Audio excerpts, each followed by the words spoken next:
तो एपिसोड की शुरुआत में हम ब्लू ईगल को देखते हैं जो उड़ते हुए उसी जगह पे पहुंच जाती है जहां शी हाउ मेडिकल बात ले रहा था। वहीं गांव के मुखिया पहले ही वहां पे 2 लोगों के साथ मौजूद थे। जहां गांव के मुखिया के हाथ में एक चमकता हुआ पत्थर था, जिसको देखते हुए गांव के मुखिया कहते हैं कि अगर शी हाउ ने इस प्रोसेस को सक्सेसफुली पूरा कर लिया तो उसे ट्रेजर के बारे में भी बहुत कुछ पता चल जाएगा। उसके बाद सीन चेंज होता है जहाँ सभी जायंट बीस्ट के दरमियान बहुत ही खतरनाक फाइट हो रही थी माउंटेन ट्रेजर को हासिल करने के लिए। और तभी चट्टानों को तोड़ते हुए एक चमकीला पत्थर बाहर आता है, जिसको पाने के लिए उन बीस्ट के दरमियान एक बार फिर से एक बहुत ही भयंकर लड़ाई शुरू हो जाती है। और इस लड़ाई में वो पत्थर कभी किसी बीस्ट के हाथ में तो कभी किसी बीस्ट के हाथ में जा रहा था। और इतने में वहाँ पे मौजूद ज्वालामुखी फूट जाता है और सब तरफ आग के गोले बरस पड़ते हैं, जिसकी वजह से वहाँ पे चारों तरफ लावा फैल जाता है और वहाँ सब तहस नहस होने लगता है। वहीं वो चमकता हुआ पत्थर उन बीस्ट में से किसी के भी हाथ में नहीं आता। वहीं दूसरी तरफ स्टोन विलेज के लोगों को भी इस भयंकर लड़ाई के बारे में अभ्यास हो जाता है और लावा भी बहता हुआ वहाँ आ पहुंचा था। ये देखकर स्टोन विलेज के सभी लोग बहुत ज्यादा डर जाते हैं और वो सभी डर के मारे इधर उधर भागने लगते हैं। और तभी ट्री गॉड अपनी शक्ति से एक प्रोटेक्टिव शील्ड बनाते हैं और वो सभी को उस सुरक्षित शील्ड के अंदर रहने को कहते हैं। वहीं ट्री गॉड की ये आवाज गांव के मुखिया भी सुनते हैं। ये सुन के गांव के मुखिया अपने साथ मौजूद वहाँ पे 2 लोगों को स्टोन विलेज का वास्ता देते हुए कहते हैं कि स्टोन विलेज के बाकी लोगों को अभी उनकी जरूरत है, इसलिए तुम सबको वापस स्टोन विलेज जाना होगा, पर मुझे यहीं रोककर शी हाउ के मेडिकल बार्ट प्रोसेस को पूरा होने का इंतजार करना होगा। इतने में गांव के मुखिया देखते हैं कि वो गुफा भी टूट रही है। ये देखकर गांव के मुखिया ब्लू ईगल से कहते हैं हमें शी हाउ के उठने तक इस तबाही को रोकना होगा। उसके बाद गांव के मुखिया ब्लू ईगल के साथ मिलकर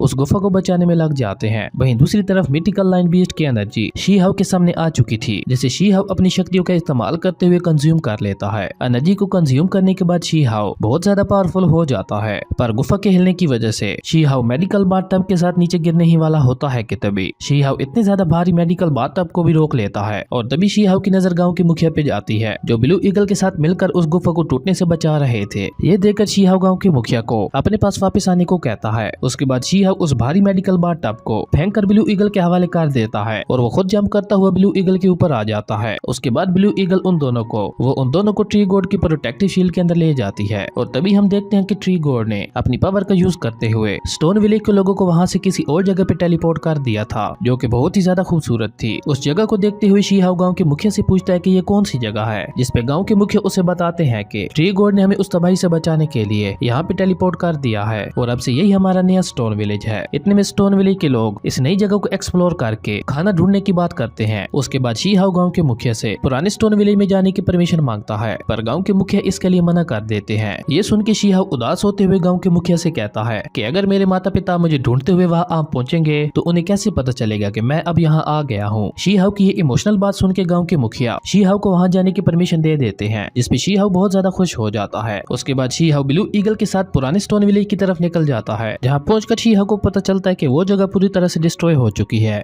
उसके बाद शी हाउ वहाँ पे एक बड़ी सी चट्टान पे एक साइन बना देता है ताकि जब उसके माता पिता वापस आए ताकि उन्हें पता चल जाए कि शी हाउ अभी तक जिंदा है। तभी उन चट्टानों को तोड़ता हुआ एक जायंट एप का हाथ बाहर आता है और जब शी हाउ पास जाकर देखता है तो उसे वहाँ पे एक छोटा सा गोल्डन मंकी मिलता है। शी हाउ उस मंकी को उठाकर अपने हाथ में ले लेता है। वहीं दूर से एक लड़की ये सब देख रही होती है और तभी वो वहाँ से जंप करते हुए शी हाउ के सामने आकर खड़ी हो जाती है। उसके बाद शी हाउ उस गोल्डन मंकी को देखते हुए कहता है स्टोन विलेज पूरी तरह से तबाह हो चुका है, इसलिए आज से ये मंकी मेरे साथ ही रहेगा। और शी हाउ उस मंकी का नाम बाउकी रखता है। वहीं वो लड़की शी हाउ की सारी बातें सुन रही थी। शी हाउ की बातें सुनकर वो लड़की शी हाउ को स्टूपिड कहती है और वो शी हाउ को बताती है कि जिस मंकी को तुम एक छोटा बच्चा समझ रहे हो वो एक वर्मिलियन जायंट एप है। जिसपे शी हाउ सावधान होते हुए उस लड़की से कहता है तुम कौन हो और तुम कौन से विलेज से हो और तुम ये सब कैसे जानती हो। जिसपे वो लड़की शी हाउ को बताती है कि 4 बीस्ट माउंटेन ट्रेजर को हासिल करने के लिए आपस में लड़ रहे थे और उन्होंने लड़ते लड़ते पूरे ग्रेट वर्ल्डनेस को खत्म कर दिया और ये छोटा सा मंकी उन्हीं 4 खतरनाक बीस्ट में से एक है। उसके बाद वो लड़की शी हाउ से कहती है कि ये मंकी मेरे हवाले कर दो, पर शी हाउ ऐसा करने से मना कर देता है और शी हाउ उस लड़की से कहता है तुम झूठी हो। और इसी के साथ हमारा ये एपिसोड यहीं पे खत्म हो जाता है। अगर आपको ये वीडियो अच्छी लगी तो लाइक कर दें और अगर चैनल पे नए आए हो तो सब्सक्राइब करते जाना। तो मिलते हैं एक न्यू वीडियो में, तब तक के लिए बाय।